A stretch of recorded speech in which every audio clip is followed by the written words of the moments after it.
Alright guys, welcome back to another episode of Bulletproof Mindset. So mixing up the intro a little bit, really quickly, today's topic is all about running, breaking it down, why so many people are doing it, should you do it, if you were to do it, how would you do it, and some pros and cons of what you want to look out for if you do start your journey of running. It's definitely a hype just now.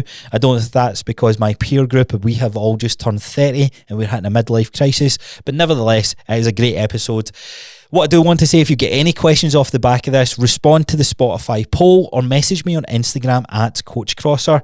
And of course, if you really do want to support the show, please consider sharing this on your social media. Share it with a friend who potentially wants to get into running or is into running and isn't into lifting weights, because believe it or not, we should be doing both. So without further ado, let's get into today's episode. Do you just turn 30 and sign up to all these run clubs? I feel the kind of wave of fitness trends just now, running is on the increase. And I think it's that, I know it's crazy for you guys that might have listened since the first episode, but I've done a full 360 with this. I do feel that more people running is a good thing. It's getting more people involved into working on their health and getting into fitness. And I've had a lot of questions over the last couple of weeks about, when I've thrown up question boxes, there's like one camp of people where there's a bit of jealousy, and I wouldn't say it's jealousy, it's just, we just like to judge. When people work on themselves, we are the first to criticise and go, why the fuck are you doing that, mate? You're not a runner, or you're not someone who posts content on social media. You shouldn't have a follow my fitness journey account. You get what I mean? There's always going to be those comments, and that says more about that individual than it does about you. But I do want to kind of dive into the whole running side of things, because there's a couple of things that, if you truly want to work on your health and fitness, a couple of things we need to watch out for sure. And if you're an OG listener, as I said, you will remember my hard stance on running in the early days. And the stance is still pretty much the same, but I can see a different side to it now going through my own journey. And believe it or not, back in high school, I started my whole fitness journey as a runner, as a long distance runner. If you've heard me on anyone else's podcast, you would have heard me You would have heard me tell the story of how I got involved in some sort of fitness. So I always played some sport. I was always kind of out and about. But first year in high school, we had done the cross country race, and this is where everyone had to do it. And we ran round the school, and then you finished, and they told you where you finished out the whole school. I can't remember how many people were in our year. Maybe, was it couple of hundred, is that about right? 3 houses, Lewis, Arn and Skye, and we had L1, L2, A1, A2, S1, S2. Now that's just like a fucking throwback and a half. Do they still have houses in Skye? What was your house? For the English listeners, what do you call your camp? And is that what is it? Kind of going off on a tangent here, but it's quite funny. I wonder if they've got more houses now, or they just dismembered this. I don't know what, and I think I know. No, I don't know what word I'm trying to say there. But anyway, we done this race, and this was the first time that I've had to compete. Played sports, played team games, played football, and when you're playing a sport vs an individual event like a cross country race, it is different. It's probably one of the reasons I love gaming so much and why I love these battle royale games, because it's you vs 100 players, and just like cross country, this was you versus everyone else in your year. And I gave it my best shot. This first time, as I said, competing. I can't remember exactly where I finished, but it was I think it was like 40th or 70th, somewhere in that range. But what I do remember is the boy who finished first and the attention that he got. What was his name? Okay, Cameron Stevenson. If he's still out there, I hope he's doing well, but I owe him a lot, because he actually brought out this competitiveness in me. And when I went back to my childhood and tried to piece together like why I'm so driven on all these sort of things, it definitely started from this sort of competitiveness that we had throughout high school, and especially in the long distance races. And I don't think he gave it as much interest or thought as I have, but seeing that, I was like, right, I'm going to work on this. And got right into sports in first year in high school. You're a wee guy, so you're fucking about, you're causing trouble. Well, certainly I was. I wasn't a Ned, but I wasn't like I wasn't like a wee bam, but I wasn't a good kid either. put it that way. I was quiet. I think I was relatively quiet in high school. But from the second year, so a whole year later, we're running again. And I'm excited because I'm like, right, cool. We've done the bleep test, and this is where I met one of my friends, Ross Crossan. We became best mates, and I used to remember how good he was at the bleep test. And again, got smoked at it. He would fucking run for ages, and I'm like, I'm gonna beat this guy one day, and beat both guys one day. I want to make sure. sounds a bit weird, but you know what I mean. That competitive drive to win, and that's what threw me into this fitness game. I wanted that so badly to win, and it took about third or fourth year before I ended up being known in my year as a long distance runner, and a good long distance runner. I won my year's high school St Andrews 5k at Strathclyde Park. There was a couple other boys in the school who obviously beat me. They were good ass runners. They were younger than me as well. But anyway, this whole drive, I was running right up to the age where I left high school, which was 16, 17 years old, and I found bodybuilders. I found, sounds a bit gay to say, but muscular men and jacked men. I was like, I want to look like that. So I started watching their YouTube videos, and everything that I was being told was, stop doing as much cardio, eat tons of protein, eat these meals, train like an animal, lift weights like an animal. And that's what I ended up doing. So I was like, fuck running. You don't need to run. And I saw a difference in my physique. Obviously started gaining muscle. I wouldn't say I was like a super skinny kid, but I was, I'll throw up some pictures here if you're watching on YouTube. I was lean and muscular. And again, fourth year high school, this is where kind of it drove me even more to be even more obsessed about my looks. I was getting compliments from girls, and I was like, oh, Dale has an 8-pack. And I'll throw up some of these pictures because, man, I loved a selfie back in the day. And right now, like, yeah, okay, it's cool to take my top off and stuff like that, but it's not your identity. And that was my whole identity. I had no personality, but I had some shredded abs, and I done push-ups and sit-ups every night. So what was the point of me? So finished high school and stopped running. And I only picked up running in December last year. So what are we, 7 months in? And this is me for the first time picking up running from a coaching perspective. Like, it was more about an obsession in high school. I kind of read I remember getting a book about pacing and kind of looking after your joints and this sort of stuff, but I couldn't give a fuck. I just wanted to run. I just went out, ran as fast as could, as long as I could. And when I would compete again, I would be better, believe it or not. So anyway, and what's that? 13 years I stopped running. And the only time I ran in those 13 years was in HIIT training when that was popular. I would run on the curve runner for 30 seconds. And the longest distance I ran would have been about a mile, half a mile. I wouldn't even say a mile. And that was it. There was no consistency in terms of programming. And we signed up to High Rocks in December last year. And this is what kind of sparked, like, okay, I need to try something new from a programming perspective. I'm now going to experience. I wonder how much my body would have kept in the memory of the running that I'd done all throughout my teenage years, or more or less all throughout my teenage years. And I got into it, and actually very surprised that how little I had programmed in terms of running. So what did I do? I programmed like 2 to 3. I actually programmed in 3 running days a week. But being honest with you guys, programming is perfect when you write it down on paper. Actually following it was a bit of a... Cooper's just decided to knock over the light. You good, buddy? Right? Try to speak here. I'm talking to the millions of listeners and you're just interrupting me. Hang on a sec. Okay, we're back. So following a program's a little bit different to when you write it. So I'd written down I wanted to do 3 days a week, me and Jill, and life's just getting away, but we averaged 2. And within the 2 days of training, we managed to see phenomenal results in terms of her for one, performance, and 2, our endurance, and actually some other benefits which I'm going to come on to. And coincidentally, I had just turned 30, so this isn't something that just all 30-year-olds do, but it's certainly a hype. And I think it's a hype because you've got High Rocks on the go, you've got Athex, you've got all these different sort of competitions that inquire endurance, I guess it's tapping into athletic potential. And here's the thing, for anyone who was good at PE in high school, that's what we love. It's like our inner child, and it brings that inner child out. That's why you see so many people obsessed with it.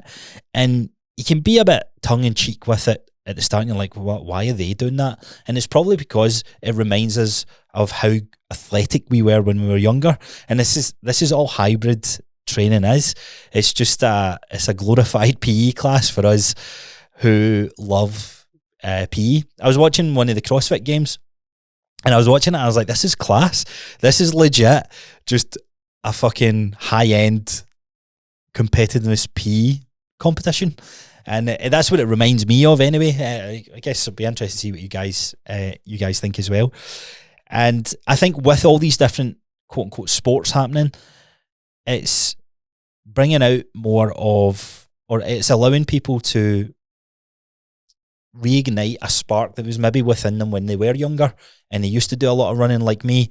And maybe like me, their journey's been a bit, or maybe different to me, should I say, where they never got into the gym. They just, like, they went to uni, you get a job, and then before you know it, you turn 30 and you're like, fuck man, like, man, I used to take care of myself. You start thinking about life. I wouldn't say you think about it differently. I think your 20s, it's experience, and you go through your 20s and you're like, here, I don't feel good. I want things to change, and that's where you find different avenues. So first thing I want to talk about is run clubs. So run clubs is man, I've seen about 10 different ones pop up in the last 6 to 8 weeks, and truthfully, I think it's fucking great. I don't know what run clubs think of when another run club opens up in their sort of area, but I think it's class, and the more the merrier. And I know you can have this sort of judgment of, man, oh fuck, there's another run club, there's another one. So I've been to a few now. I've been to Kaizen, and I've been to the Paper Cup Run Club in Motherwell. And two of the 2 days that I've been to both theirs, it was great. It's fantastic. There's a bunch of new people there, and fuck me, man, it can be nerve wracking to show up to some of these things on your own. But what a great way to get into fitness, or what a great way to get into running. So I definitely think you're going to see more of them. More and more will pop up here. I said to Jillian the other day, I was like, you know what, why don't I just open up the studio to do something along the same lines, like an open workout on a Sunday, we all go a run and then go for a coffee or something like that. The main benefit of these run clubs, or the main benefit of this kind of community thing, is it's outside anything that involves alcohol, and it's allowing people to connect together over fitness. They see if you connect with someone, this is why hill walks are so great, because you're doing something physically active. You're out on a trail or wherever you are, and you're in your own mindset. You're talking with or engaging in conversation with someone, and then you complete it together. There's like a sense of achievement, camaraderie, brotherhood, whatever you want to call it, and it feels so good. And this is what you kind of get from these run clubs as well. And the more you go to, the more you're going to start speaking to people and all that sort of stuff. But does everybody need to run? And what is the downsides of people running, I guess, is the question that I keep getting asked. So before I go into the detriments of running, let's cover off the benefits of running. Now, my biggest bugbear when running in the past has been that people will utilise it as a tool to lose weight, and it's great to lose weight, but unfortunately you lose muscle as well, so you end up being fatter, skinnier and fatter, which is the worst place to be in. Your metabolism's crashed, and I'll come on to that in a wee sec. But running, what I've noticed personally, being older, being more experienced with life stresses and all that sort of stuff, the runner's high is definitely something that is legit. I used to see it on TikToks, and I was like, bro, I don't give a fuck about running. See my high? I'll get that by working out in the gym. And I would, but there's something different about, I think it's a combination of getting outside, getting your reps in, and actually, again, a sense of achievement of seeing your body progress week in week. When we're in the gym, we're doing different exercises. Back to the previous episode about progressive overload. That's how we're measuring wins inside this little gym environment. But in running, you start to run longer, or the same runs feel easier. Your pace picks up, or your pace slows down, but you just feel more comfortable. And that's quite nice. That's a good sense of, wow, I can see my performance changing. Now, there's a key here. Performance is the key to, what am I trying to say? No, performance is the key phrase here. Seeing your body change because of running isn't a place you want to get into, but I'll come on to like the detriments as to why that in a sec. The other thing that I like about running is everybody, to an extent, can do it. Everyone can do something. It doesn't require much gym equipment. You need a pair of shoes that you can feel comfortable to run in, and you need maybe a waterproof jacket to get outside. But yeah, 5 minutes in, you're all good. Running, I would say, like the main benefit I've got from over the last 6 to 7 months is the mental clarity.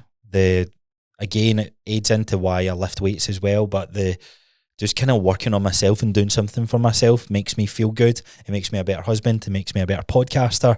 I went out a run today before this because I was feeling dead sluggish, and after it I got the endorphin rush, and all I done was like a two and a bit K or something like that, so it wasn't anything crazy, but that element's good. But working on your endurance, and this is the big part I really want to communicate with this, because 13 years of not working on my endurance, I think I've said this in an episode before, but when I was going into bodybuilding, I was so heavy. I think I was like 115 kilo, right? 110 to 115 kilo. And see, when I went to the toilet to do a jobby, see, to wipe my bum, I was out of breath. I struggled. My mobility was crazy bad, and crazy in the sense of being bad. I had like little to zero endurance. I actually remember the coffee machine in Nottingham was downstairs, and I'd walk down, walk back up, and I'd walk in, and my team used to all say to me, "You been out a run?" And I would joke and go, "No, I've just climbed stairs." And that doesn't communicate a fucking, like, this guy goes to the gym 5-6 days a week. That ain't healthy.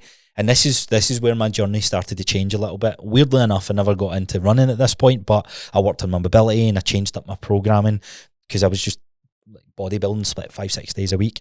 So endurance side of things, I never even had endurance for my cut. My bodybuilding show, I worked from 25 minutes every single day in the Stairmaster to an hour and a half every single day, like on the weeks leading up to my show. I think by week 3 weeks out, I was doing an hour and 10, hour 20, and then on the last week of the show, I think I actually scaled my steps down on the last week of the show. But this was my first experience of, wow, right, I've got good endurance, and I would still find myself getting quite breathless. So just because you do a certain activity doesn't mean, like, don't get me wrong, my endurance was better, but nowhere near as better or as good as it's been in the last couple of months of introducing running. And another thing I've actually noticed is, I know the benefits of working on like a vigorously active activity where you're getting your heart rate up, and I can do that inside the gym. I would often program 20 reps on compound lifts, and if you haven't done that, like,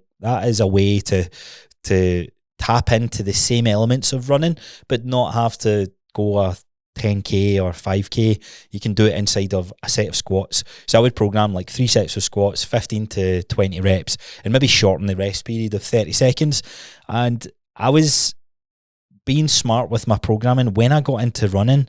Like, don't get me wrong, there was slight adjustments with my feet and my ankles and the shoes and all this sort of thing, but actually adapted really, really quickly to that. Now, I don't know if that's because I was so diverse in my training, or it was because I used to be a runner in high school, and there's a memory that sits within us all of that kind of repetitive motion. So it was kind of picking up the paces with that sort of thing.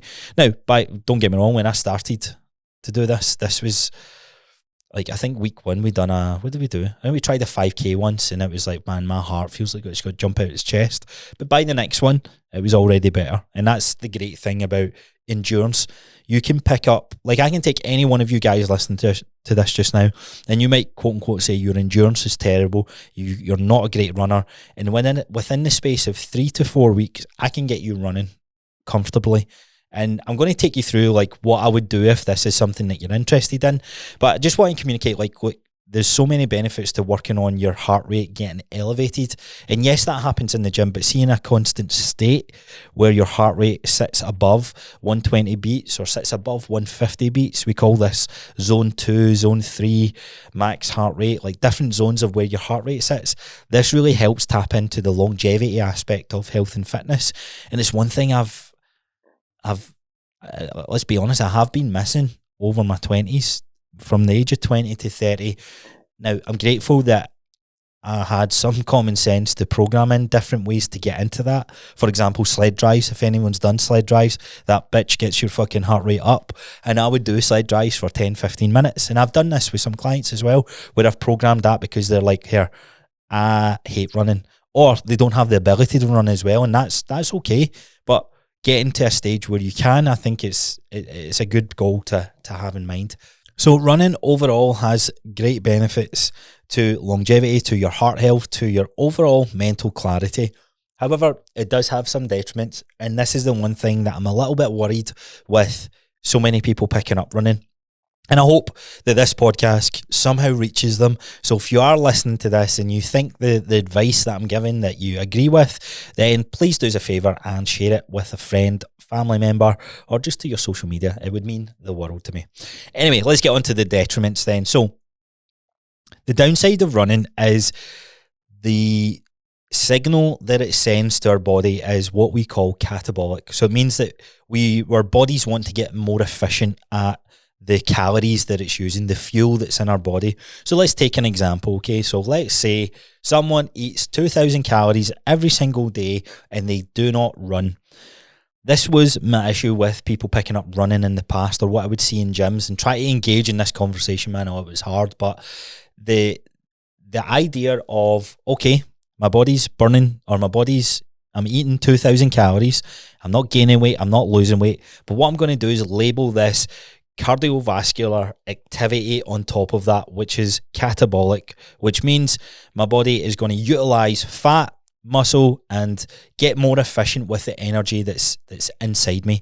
So those 2,000 calories, week one, this is all hypothetical as well. This is very person dependent. In some cases, I see people's bodies adapt as quickly as 3 weeks. In others, it's like 10 to 12 weeks. So for the sake of this, so that this hits home, week one, you pick up running and you run 3 days a week for 20 minutes, right? This is great. This is such a nice little sweet spot. You see this change in the weight going down. You see your body fat percentage changing. You start to feel good. Week two, we're 20 minutes, 20 minutes, 20 minutes. The same sort of thing happens. By week four, those 20 minutes, so 60 minutes across the week of running, your body adapts to that because it's constant stress that's on its body. And the way that it adapts with it is it metabolizes those 2,000 calories that you're having, and it gets more efficient with those calories and stores the body fat that you've got to tap into the rest of the energy that's required for the day. So for example, in this scenario, you are sending this stress where you're like, okay, I'm going to be running. Your body's going to go, right, we know that stress is coming. We need to get more efficient. So let's store onto this body fat and let's not lose any more weight and get used to these 2,000 calories. So what do most people do? I was seeing a lot of weight loss with this running thing. Just doesn't seem to be working anymore. What do I do? Oh, you know what? I'll either cut my calories and I'll increase the running. And it's like, okay, cool. And some people even do both, which again, depends who I'm speaking to, but not a great strategy. So let's follow this 4 weeks down the line. Those 20 minutes become 40 minutes. It becomes an hour of running 3 times a week. And let's say you achieve the weight loss that you're trying to get. Cool. I wanted to hit 15 stone. I was 18 stone. Brilliant. I'm 15 stone now. And I'm happy. Or in most cases, that's what you expect to be. But the truth is, it's a white lie. But you feel good. You feel a sense of achievement. You hit your goal of weight loss.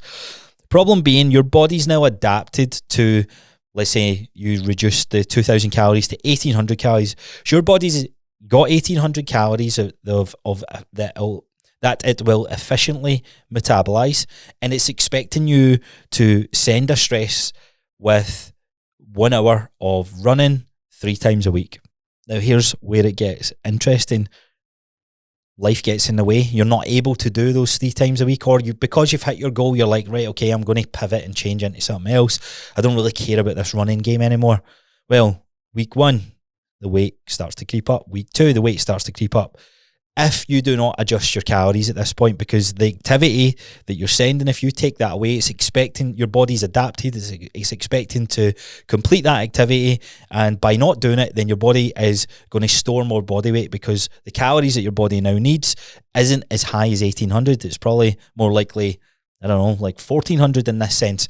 Now, these are all arbitrary numbers, but it's to get your brain thinking of, right, that's what happens when we send a loud cardio signal with no strength training behind it, right? So this is just someone who takes up running. And this is probably why some of you guys listening to this have seen great results with introducing cardio in the past, but you're not seeing those results anymore. And it's not because your body's getting older. You can make an argument for that, but it's because your body remembers the stress. You've created an imprint in not your DNA, but in your metabolism, your microbiome, your stresses. The memory is imprinted in your body that when you start running again, week 1 you see the weight off, but this time by week 2 the weight halts, and it's like, fuck, I need to do more, I need to do more, I need to do more. And with cardio, there's only 3 ways we can make it harder: longer, faster, more frequent. And if you think back to the progressive overload episode that I done last week, you can't really change any of the dynamics of that training. So that's why when you look at lifting weights, it's a different signal that's sent for your body to build as opposed to get efficient and slow down. Now, I don't want this to scare anyone not doing running, because my mindset's actually shifted on this. On the early days, this is how I would communicate to a client that when we started working out their plan, or they were potentially wanting to sign up with me, we'd go through this process and they'd be like, right, okay, how much cardio do I need to do? And I would always say 0. And I said 0, but I wanted them to focus on steps. But I can understand why introducing cardio for most sedentary people, which is me as well, where you're averaging 4,000 to 6,000 steps on a working day, introducing cardio isn't a bad idea. Like, really, when you think about it, because it gets you to tap into these other health benefits like the mental clarity, working on yourself. You got the endorphin rush of actually achieving something. Yeah, good, Cooper. And you have the element of your heart rate rising. So all great things to do, but not to be relied upon as the main source of losing fat. Your body will get to a stage in this process, if you're constantly running and no strength training, or no little to zero strength training, then you will start to pare down the muscle, because your body's like, here, to keep that muscle mass on your physique just now, we need more calories. You're not giving us more calories, and you're making us do this fucking high intensity aerobic exercise. Then what we're going to do is get rid of that tissue. So it starts using that tissue, paring that tissue down. And this is why when you look at marathon runners, they ain't jacked. Like, they ain't jacked at all. They're lean and muscular and fast. And if you want to be a marathon runner, then cool, all power to you. That is the route that you would go down. But if you're like most of us probably listening to this, yes, there's an element where we're going to ramp up the running when we want to compete in one of these events. We want to tap into that inner child to take us back to PE in high school, and we want to feel that competitive nature. But that doesn't mean that we have to throw all the strength training element to one side and just run, because your body's going to get really beat up and broken down and burn out eventually, because unfortunately it's a high impact stress. So that's one element of the running side of things. And I'm probably going to my biggest concern with the whole running phase just now is people are choosing it instead of lifting weights, rather than choosing it alongside lifting weights. And I'm going to break down the ideal program that you can follow that has an element of strength training and has an element of running, because, this is controversial, but this is what's called hybrid now. I don't know if that is hybrid, being able to run and lift weights at the same time. I don't know if that's just a mixture of high endurance activities and being able to push high performance weights as well.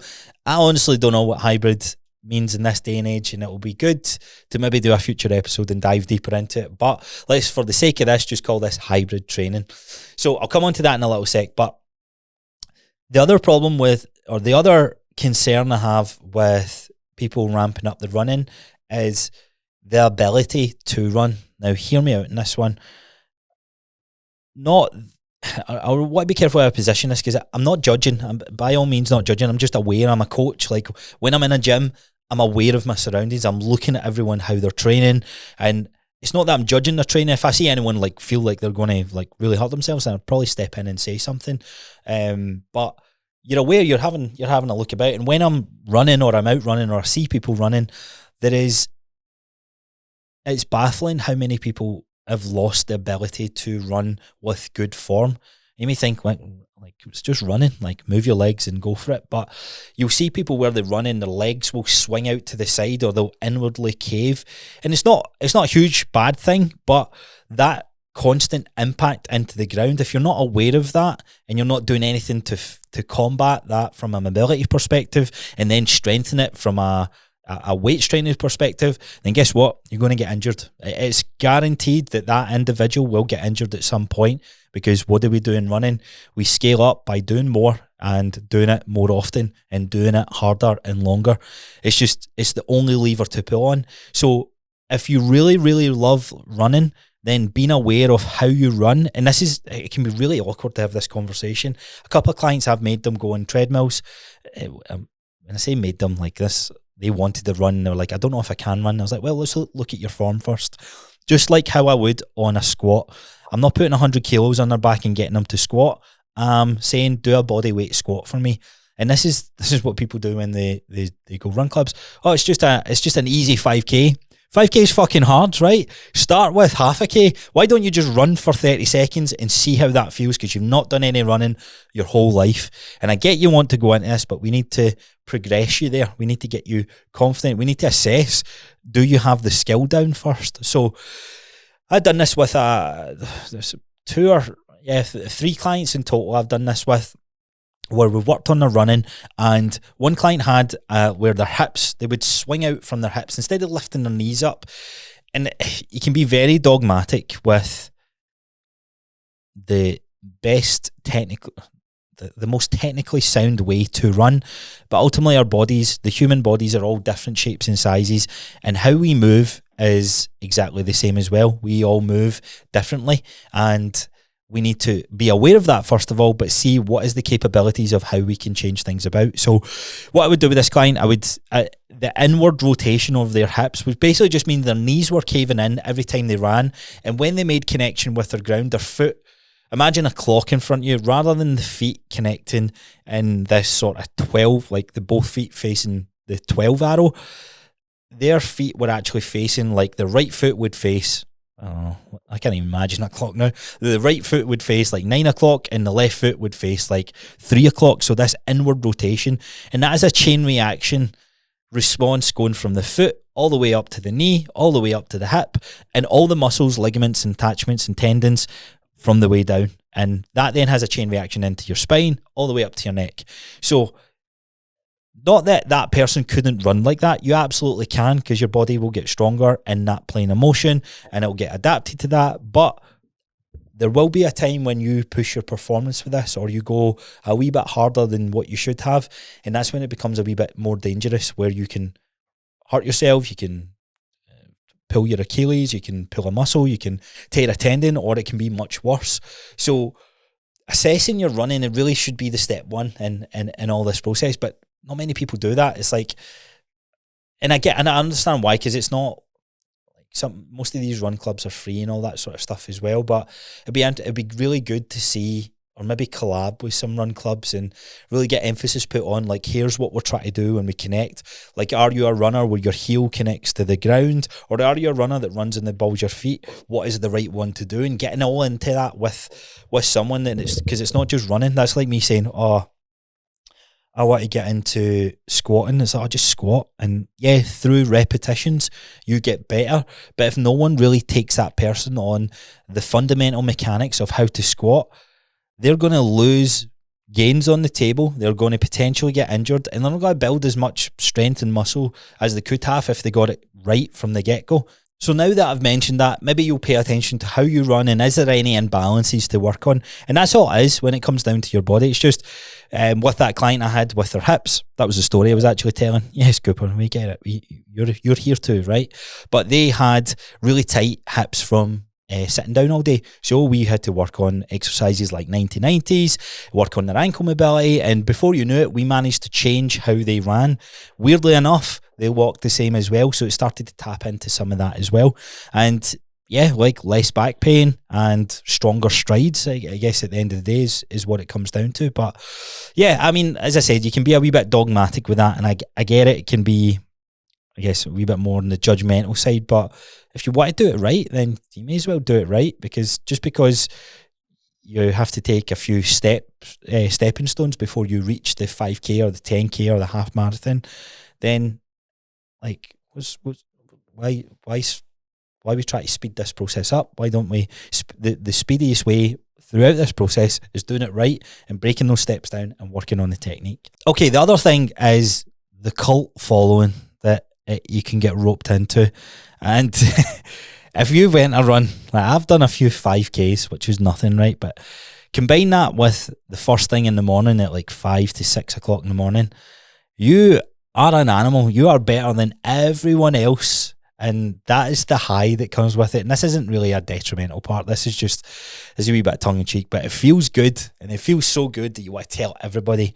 But running isn't for everyone, right? And I tell you who it's not for. Like, it's quite sad to really break this down, but I've got a lot of clients who are on the heavier side of things, and the goal is to get into running at some point. But we need to realise that running is a stress, or it is a stressful impact on our joints. We could introduce running, but I know that's going to maybe enhance the injury side of things. It's like trying to get a client to do a box jump, and they're going to do a box jump straight away if they don't have single leg balance. Does that make sense? So I'm trying to break those steps down before we get a client to there.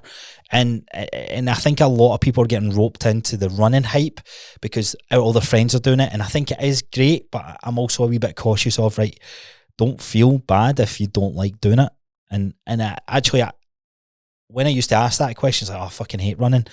And I think a lot of people hate running because they don't see the results they're trying to get. They think it's the way to lose weight. They expect their body to change rapidly through it. And it ain't the best strategy to do that. But see, if you focused on it, it's like, here, I'm going to do this twice a week for my mental health. I'm going to do this twice a week to work on myself and see what changes I see to how I'm breathing, the endurance I have going upstairs, and just see what happens with that, and or work on my longevity of life. They are better goals to set or goals to rely on. So the argument is running better than lifting weights. Well, it really depends on your goals. I think, why is it this or that? And I get there's a time component. And see, if you're working on competing in a race, in fact, tell a lie, see if you want to PB and be in the top percentile of marathon runners, then yeah, look, reduce your workouts, reduce the strength training. I'd still make an argument that long distance runners need strength training even more. But ultimately, there is more reps going to be needed to put into the performance of the sport. And back when I was mentioning high rocks, that's exactly what we done 10 weeks out of a high rocks competition. The problem I see when it comes to these competitions or these events is people will train all year round for that. Footballers or sports teams do not play in season all year for a reason. They have their post-season, they have their off-season, they have a pre-season, then they have their in-season. Those 4 phases or those 4 seasons of training and exercise looks different in each one. You're working on recovery, you're trying to stay injury free, you're working on your speed, your performance, your power, your strength. These are all elements that get worked on at different phases throughout the journey. And just going ham and try to run as long as you can, as hard as you can, and expecting it to change week on week is a recipe for injury, especially if you're not introducing lifting weights at the same time. So why is it one or the other, is I guess is the question. And my view is slightly changed in this. I still think if you had to pick and choose, work on the strength. Well, let's say so let's break down different avatars, and whatever one you are, then hopefully that gives you an answer for. If I'm someone that wants to work on my strength, get stronger at the technical lifts and the movements inside the gym, then it's obvious I'm probably going to spend more of my time inside the gym. If I can do 1 run a week, then great. But if it's likely that I can only get to the gym 3 times and I can't run an extra time in a week, I'd maybe challenge you to try and see where we could find opportunities. But at the end of the day, the 3 sessions in the gym is going to be the right fit for you. If you're someone that wants to build muscle but also wants to run at the same time, this is where it gets interesting. So before, look, what we see as muscle is like bodybuilders, right? And chasing that aesthetic, yeah, you can get jacked, you can add more size on. But if you run and train to add muscle, both of those systems that is required, of both the programming to get better at running and gain muscle, is two combating signals. So you can get a lot of, you can do a lot of both, but not get a lot of both, if that makes sense. And the best analogy I can make on this is, I'm going to bring it back to gaming. Everyone will know this analogy or get this idea, but you have a point system and you start your character up in a game and you've got agility, you've got speed, you've got IQ, you've got, I don't know, like craftsmanship. I don't know, like it's been a while since I played like Elden Ring or Fallout, but you've got a list of all these different characteristics and traits as a gaming character. And when you start the game, you only have a certain amount of points. So most people put all their effort into the speed element because they want to be quicker, but it means their strength and their power is lower or little to zero. And that's the way you need to look at this if you end up doing both. If your goal is to add on as much muscle as possible, then you don't want to put as much focus on the running side of things. If your goal is to get really PB or sub 20 in terms of it's sub 25k or win a race, then more emphasis will be put on the endurance side of things. So finding the balance between that is really what it comes down to in that front. And I'm going to come on, in fact, this is probably the right time to talk about it. The perfect way, the perfect blend is going to be 2 to 3 days a week inside the gym, full body routines, and 2 to 3 days a week of running. Now, do not pair these together. So if you do a session, don't go straight into a hard run, or don't do a hard run and then go straight into a workout session. If possible, split them out throughout the day or split them on different days. The only time I would say pair these together is if your strength training or your workout component requires like high rock, so you want to be able to run under fatigue. So what me and Jill would do on one of our foundational days, we would do our walking lunges, do our wall balls, and go straight onto the treadmill and run under fatigue, just to create the stimulus of getting used to what we would be doing on the event that we were doing. But ultimately, most of you guys listening to this, you'll be able to split it up. You'll be able to go a run lunchtime, go a run after work, or find time throughout your day of what you're doing. And where do you start? Or in fact, I'll come on to the running part in a second, but when you look at this as a whole, you're training you're training to build muscle and you're training to run, you can slowly add points to your endurance and to your strength and your speed, but you won't add as many points if you just solely focused on it. And that's all right, right? That is totally fine. You can absolutely do both. And that's where I'm at now. Now, I'm at a position where I would like to be a bit bigger. I'd like to have more size and add more muscle, but I've done a pretty good job adding muscle to my frame over the last 15, 16 years of lifting weights. And when I get leaner, I will look bigger. And that's the cool thing, like when you add muscle. So my goal will be to preserve as much muscle as I can. So working out to get stronger or working out to add muscle, get more powerful and running at the same time. This is where the blend of hybrid training, and that can open up a can of worms, which we'll not get into.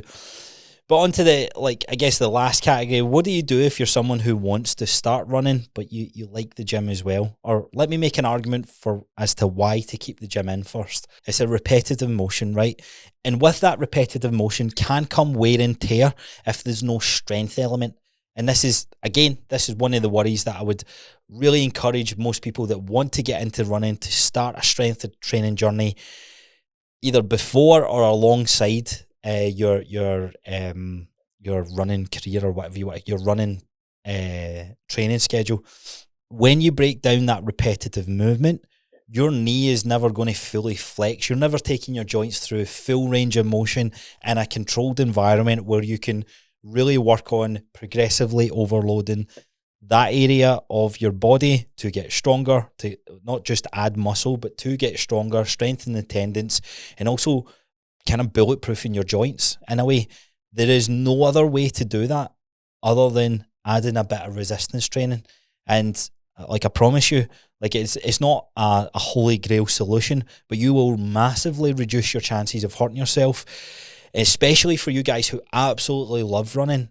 I see the argument. I see them online. I see them in comments. It's like, yeah, like being in the gym's cool, but running's cooler. Like you don't need the gym, and yeah, you don't need it, but you should want it. You should, because guess what's going to happen when you get that injury? It's going to take the thing you absolutely love away from you. What's that going to do to your mental health? You have no outlet for that endorphin rush. You very quickly can have a great lifestyle and it would be changed into this very depressive lifestyle where you can't do the things you love to do because you've ended up hurting yourself. And I'm seeing this, I'm really seeing this just now in the hybrid world, in the performance side of things, where people are pushing the boundaries of their performance at the cost of injuring themselves. Your body, the injury of your body is the alarm bells ringing going, here, mate, like chill out, whatever you're doing just now, it ain't good, we ain't ready for that. And this is where it comes back to programming it correctly is the key to this whole thing, this whole longevity thing, and not letting your head take over and the ego take over just because your mates are doing it or your mates are there. Like really check yourself. You're doing it for you, so you want to be able to do it for a very long time. So if you're wanting to get into running, how would you break this down when it comes to a workout structure, how it comes to programming? Very simply, 2 workouts per week are dedicated to strengthening your body inside the gym. And that's going to be done through all movement patterns, which is a squat, a hinge, a press in front of you, a pull towards you, press above, pull down, and some core work, right? So they're the fundamentals when it comes to strength training. There is a free workout guide that you can download in the show notes. Use that as the template and go back to the progressive overload episode that I done last Monday. And if you haven't listened to that, apply those strategies within that structure and you're off to a flyer. So 1 to 2 times per week, that is what you'll do in the strength training side of things. And 1 to 2 times per week, you're going to run. Now, how I'm finding the best way to program a run is a long and slow run and a split run. They're the 2 fundamentals to start on. And you might think, I can't run long at all. Well, guess what? 30 seconds might be the long run. That might be where you start. But just like the progressive overload episode, we start building that up week on week. So I would map out 10 weeks and I would do week 1, run, I don't know, let's say week 1, run long and slow for 10 minutes. So for 10 minutes, you run as slow as you can, and you put your distance in, boom. Week 2, you run 50 minutes. Week 3, 20 minutes. Week 4, 25. Week 5, 30. Losing my track in terms of numbers. But you get the idea. So it progressively goes up over those. Yeah, you could do 10 weeks. I've just thrown a random number out there, but you'll see very quickly your body adapting within that one stimulus. On the second running day, I would do more splits where you run for 2 minutes, rest for 2 minutes, run for 2 minutes, rest for 2 minutes, and that's it. So that would be 2, imagine sets in the gym. So I would program 2 sets at 2 minutes and then pause. Week 2, you go to 3 sets. Week 3, you go to 4 sets. Week 4, I would actually increase it to 3 minutes and 2 minute rest. There's so many different ways you can play with this. So you can do 3 minutes, 2 minute rest. Week 5, do 4 sets. Week 6, again, increase the time, shorten the rest time. And then before you know it, again, your split time gets faster and faster and faster. So that's the best place to start, in my opinion.